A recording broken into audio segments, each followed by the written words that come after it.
Jesus has given his whole life for you. His whole life for you. Jesus has died his death for you.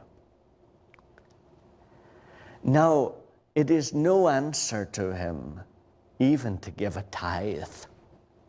I mean, it's good to give a tithe, but big deal, you know.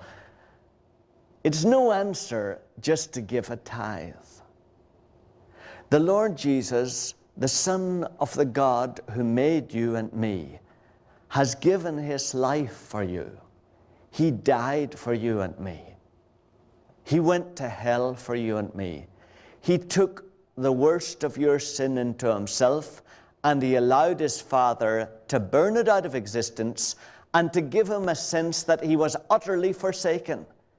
In other words, if Jesus hadn't died for you, there'd come a moment after death when there'd be absolute darkness and desolation around you, and because of the sin that you have in your life, because of the selfishness, the uncleanness, over the years, the lying or the deception, even if you're very good now compared with what you were, still some of the selfishness that is in you, if you had at that moment after death, that all inside you, then there would be such a sense of desolation and loneliness and outer darkness and coldness that you would absolutely collapse into hell hopelessly in despair. Now, Jesus did that for you.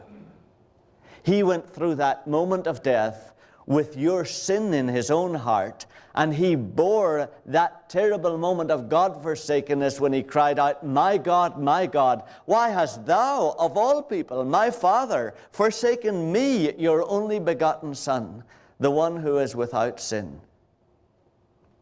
And the answer was always, because God made him to be sin who knew no sin. Now, Jesus bore that for you and me. See, he died for you and me. He gave up his whole life for you and me. Loved ones, you know, you cannot sit there.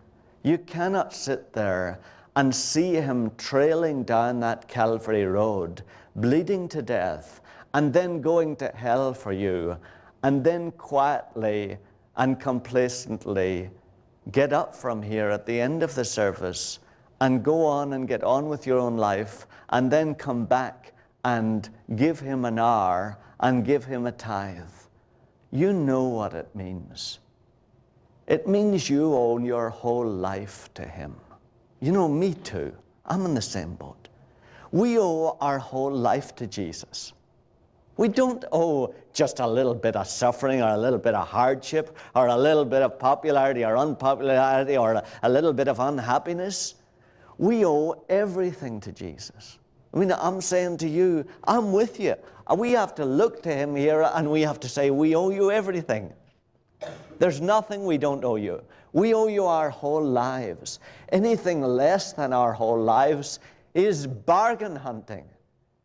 Anything less than our own lives is the daisy sale at Dayton's. It's an attempt to get a good deal.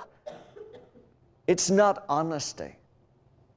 And of course, you know what the Lord is saying to you today. Are you really forsaking your nets?